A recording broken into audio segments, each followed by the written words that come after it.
कहानी इनकी सुन लें। ये हजरत इमाम हसन बसरी रहमतुल्लाह ताला अलैह, बहुत बड़ा नाम है हजरत। फिर उनके बाद उनके मुरीद हजरत हबीब अजमी रहमतुल्लाह ताला। तो तारीख लिखती है कि हबीब अजमी रहमतुल्लाह ताला अलैह एक वक्त ऐसा भी था जब आप सूद का काम करते थे, और जैसे यहाँ कुछ अहबाब है ना कि जिनका काम ही उनका नाम बन जाता है, तो आपको भी जो है ना वो बच्चे पुकारा करते थे हबीब सूदिया कह के। तो फिर एक वक्त आया कि अल्लाह ने आपको तौबा की तौफीक दी और आपने इमाम हसन बसरी रहमतुल्लाह ताला अलैह के दस्ते मुबारक पे तौबा किया।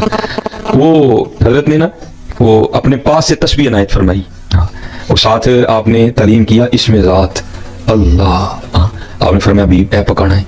बंदा है ना जी, दिल में ख्याल आया कार की नहीं चलावांगा, तो मुर्शिद की बारगाह में अर्ज करते हैं हुजूर बीवी भी हैं बच्चे भी हैं, आप फरमा रहे हैं रब मनाना है, तो जो काम नहीं करांगा तो खाना पीना कितों। आपने फरमाया बीवी अपनी बीवी का खालिक तू है नहीं हुजूर, अपने बच्चों का खालिक तू है नहीं हुजूर, अपने आपने खुद पैदा किया ही नहीं हुजूर, किने किया है जनाब अल्लाह ने। आपने फरमाया जो खालिक है तो फिर राज़िक भी है, जा तू यकीन रख। आपने जाके शुरू कर दिया, तस्बीह पकड़ ली, वो शुरू हो गया अल्लाह अल्लाह अल्लाह। 1 दिन 2 दिन 3 दिन 4 दिन 5 दिन 6 दिन। एक दिन बीवी आके ना बड़े गुस्से में आपको कहती है हबीब ये क्या आप तस्बीह लेके बैठे रहते हैं, और हमसे नहीं ये सूखी मांगी रोटियां खाई जाती, जाओ जाके को काम करो, को दिहाड़ी लगाओ, को पैसे कमा के लाओ, हम भी को तरने वाला खाएं।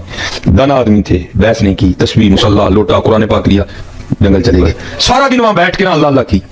रात पड़ी तो घर आ गए। जब घर आए ना तो घर में दाखिल होते बीवी ने पहला सवाल ये किया, पूछती हैं बीव मजदूरी की ना, दिहाड़ी लगाई ना, काम किया ना। आपने फरमाया हाँ किया। तो बीवी पूछती है दिहाड़ी कितने? आप फरमाते मैंने टाला। मैंने कहा नहीं वो सारे ही मांग रहे थे, लेकिन मैंने जिसका काम किया ना वो मालिक बड़ा करीम है, मुझे दिहाड़ी मांगते हुए शर्म आ गई सारे। तो बीवी कहती है अच्छा चलो फिर कल आएगी जाके। आप फरमाते अगले दिन फिर गया, सारा दिन उसी तरह अल्लाह अल्लाह अल्लाह अल्लाह अल्लाह अल्लाह। रात पड़ी तो घर आ गया। बीवी फिर पूछती है हबीब दिहाड़ी लाई है ना, काम करके आए हो ना? आपने फरमाया हाँ कल से भी ज्यादा किया। तो पूछती है अगर किया तो फिर पैसे किधर है? आप फरमाते मैंने टाला। नहीं सारे मांग रहे थे, लेकिन मेरा मालिक करीम बड़ा है, बड़ा करीम है मेरा मालिक, सब मांग रहे थे, अब मुझे मांगते हुए शर्म आ गई, मैंने नहीं मांगे। तो बीबी साहब थोड़ा गुस्से में आके कहती बीबी अब जब कल जाएंगे ना तो जाके काम ना शुरू कर देना, पहले जो 2 दिन काम किया ना उसके पैसे लेना उससे। तो अगर तो दे तो फिर उसका काम करना ना बेइनकारी हो जाए तो फिर किसी और का करना जाके दे। तो हज़रत को सूफी समझेगा कि ये तीर किस तरह इधर आके लगता है सीधा। तो आप फरमाते हैं मैं सारी रात अपनी चारपाई पे लेटा रोता रहा, उसने बात क्या कर दी है? कहाँ जाऊँ छोड़ के उसका दर है, कोई ऐसा 70 माह से बढ़ के प्यार करने वाला है?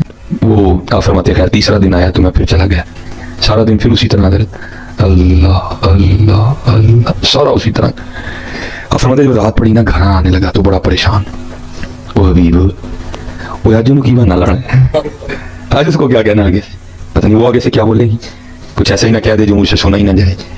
अब फरमाते मैंने कहा चलो बाहर ही बैठ जाओ, उस वक्त जाऊंगा जब सो गई होगी, कान टपांगा काट हो जाऊंगा, और रात तो गुजारो ना, कल की फिर कल देखेंगे।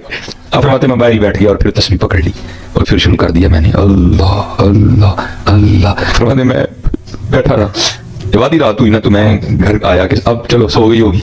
आप फरमाते जब घर आया तो घर का मंजर ही बदला हुआ है, क्या देखता हूँ जनाब धुआं उठ रहा है और कुछ पकने की खुशबू आ रही है। आप फरमाते मैं बड़ा हैरान हुआ भाई आधी रात को मेरे घर चूल्हा कैसे जल गया। फिर दिल में ख्याल आया शायद गांव में से किसी को तरस आया होगा, कोई दे गया होगा कुछ, तो उसने रख लिया। आप फरमाते मैंने जाकर ना दरवाजा खटखटाया, अब तो दीवार फलांग के जाने वाली बात ही कोई नहीं थी, कहते मैंने दरवाजा खटखटाया तो उसने दरवाजा खोला। तो आप फरमाते क्या देखता हूँ बड़ी खुश है और कपड़े भी बिल्कुल नए पहने हुए हैं। कहते मैं हैरान हुआ ये इतनी खुश क्यों है, या कि मुझसे लड़ी क्यों नहीं, तो इसने नए कपड़े कहाँ से लिए? फरमाते सवाल मैंने खुद से किया तो जवाब वो देती है, क्या कहती है ओ हबीब वो तुसी किदा काम कर दे रही हो, ਤੁਹਾਡਾ मालिक तो वाकई बड़ा करीम है। वो आप किसका काम करते रहे, आपका मालिक तो वाकई बड़ा करीम है। आप फरमाते मैंने पूछा क्यों क्या हुआ?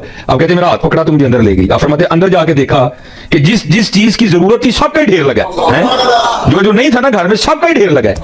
कहती है आप तो काम कर रहे थे ना, आज आपने ओवर टाइम भी लगाया, आप काम कर रहे थे, आपका मालिक इतना करीम है उसने आपको तंग नहीं किया, बल्कि ये सारा कुछ उसने अपने बंदों के हाथ में जाए। आप फरमाते मैं रो पड़ा कुर्बान जाऊं हमारी बेवफाई पर भी वो इतना प्यार करते हैं, अगर हम बावफा होते तो क्या होते? आप फरमाते मुझे उसने रोता देखकर कहा बीव रोए ना, घबराए ना, आप सामान खत्म हो जाने से डरे ना, खाली सामान ही नहीं आया आपके लिए पैगाम भी आया साथ। आप फरमाते मैंने पूछा क्यों पैगाम क्या है? तो कहती है पैगाम ये आया है हबीब तू काम में कमी ना आने देना, मजदूरी में नहीं आने देंगे। تو ہر وقت کہانی سنانے کے اوپر ان کا زور ہوتا ہے. تو میں نے بارہا انہیں کہا ہے کہ اللہ کے بندو دین سیکھیں.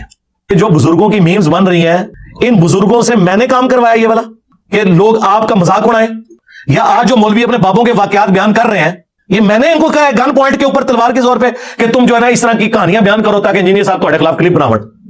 میں نے کہا ہے, خود کیا نا. اور اس سے بڑھ کر ہمارے ابا اجداد تو سبحان اللہ کہتے تھے اس کے اوپر, کیونکہ نہ انہوں نے قرآن پڑھا نہ سنت پڑھی, انہیں پتہ ہی نہیں تھا کہ دین وہ ہے جو کتابوں میں ہے. دین وہ نہیں جو آپ کے فرقوں کے بابے بتائیں گے, وہ تو کہانیاں کروائیں گے. اور وہ ہمارے جو مرشد ہیں مصباحی صاحب حافظہ اللہ تعالی, جن کو تیسرا سال شروع ہو گیا, وہ کہہ رہے ہیں میں اپنے رب سے توفیق مانگ رہا ہوں کہ میں نے انجینئر کا راز ضرور کرنا ہے. جیلم کل آ رہے ہیں, جیلم اس کے بعد کئی دفعہ آ چکے ہیں لیکن میرا نام بھی نہیں لیتے.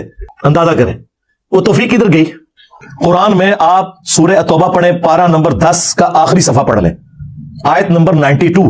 کہ نبی علیہ السلام جب یہ عرابی لوگ آپ کے پاس تبوک کے موقع پر آتے ہیں, غریب لوگ جن کے پاس غزوہ تبوک میں جانے کے لیے کوئی ساز و سامان نہیں ہے, اور آپ ان سے فرماتے ہیں کہ میں کوئی ایسی سواری نہیں پاتا کہ جو تمہیں دوں اور جانے کا مال و متاع, تو تم دیکھتے ہو کہ یہ اس حال میں تم سے واپس لوٹتے ہیں کہ ان کی آنکھیں آنسوں سے تر ہوتی ہیں اس غم کے سبب کہ ہم اپنے نبی کے ساتھ جہاد میں شریک نہیں ہوں گے. اور نبی علیہ السلام کو تو اللہ تعالیٰ نے نہیں کہا کہ اوپر دیکھیں تو سونا, نیچے دیکھیں تو سونا. نبی علیہ السلام تو جامع ترمذی میں آتا ہے, حضرت عثمان غنی رضی اللہ تعالیٰ عنہ نے ساز و سامان دیا جس پہ حضور نے ان کو جنت کی بشارت دی کہ عثمان آج کے بعد جنتی ہے چاہے جو مرضی کرے. اب یہ تو قرآن میں لکھا ہوا ہے کہ نبی تم کہتے ہو کہ میں کوئی چیز ایسی نہیں پاتا, وہ تمہارے بابے جی اوپر دیکھا تو سونا, نیچے دیکھا تو سونا. پھر پی کے نے آپ کے ساتھ صحیح کیا نا. ہاں جی بابا جی, بابا جی, ہاں جی. اگر آپ ہوا میں سونا نکال سکتے ہو تو دیش کی غریبی کیوں نہیں مٹا دیتے. آج تو ہم کہہ سکتے ہیں جناب کہ دیش کی غریبی تو اب مٹانے کا وقت ہے, $5 ارب رہ گئے ہیں ہمارے پاس. ٹھیک, تو اب ضرورت پڑی ہے نا, بزرگ آئے نا میدان عمل میں, یہ قرضہ اتارے نا, بجلی پوری کرے نا. وہ کہتے ہیں یہی کہہ رہے ہیں, وہ کہہ رہے ہیں جی آپ داتا دربار جا کے مانگو جی, وہ دیں گے, آڑ بھی دیں گے جی. پھر میں نے ان کی پوری طبیعت صاف کی تھی ہے خدا کے لیے. اس طریقے سے قرضے اترتے ہیں جو دربار خود چندوں پہ چل رہا ہے. آج وہاں پہ نذرانے دینے لوگ بند کر دینا, یہ جو کہہ رہے ہیں بابا اتنے لوگوں کو پال رہا ہے, بابا نہیں پال رہا, وہ چندے پال رہے ہیں. آج چندوں پہ پابندی لگے, میں دیکھتا ہوں بابا وہاں پہ لنگر چلا کے کوئی بتائے. آپ کے چندوں سے آپ کا استحصال کرتے ہیں یہ لوگ, اور پھر بزرگی بھی آپ سے ویل کر رہے ہوتے ہیں. آپ اندازہ کریں ان لوگوں کا, کہانی ان کی سن لیں. تو ہر وقت کہانی سنانے کے اوپر ان کا زور ہوتا ہے. تو میں نے بارہا انہیں کہا ہے کہ اللہ کے بندو دین سیکھیں. نبی کے بارے میں بھی ہمارا عقیدہ ہے وما ينطق عن الهوى ان هو الا وحی یوحى. نبی اپنی خواہش نفس سے کچھ نہیں کہتے, وہ وہی کہتے ہیں جو ان کو وحی ہوتا ہے. نبی علیہ السلام بھی اللہ کی وحی سے بولتے ہیں, اللہ ان کے منہ سے نہیں بولتا. یہ اپنے بابے کے بارے میں